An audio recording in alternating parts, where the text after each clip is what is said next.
First gourami இதுதான் female gourami.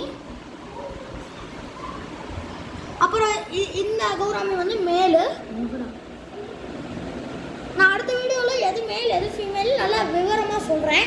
நம்ம next பார்க்க போகிறது நம்மளோட ஃபயர் டெயில் கப்பி பார்க்க போகிறோம். வாங்க, நம்மளோட ஃபயர் டெயில் கப்பி. இதுக்கு நான் மோட்டாரும் ஃபிக்ஸ் பண்ணியிருக்கேன். இது குட்டை போடுறதுனால நான் இது வச்சுருக்கேன்.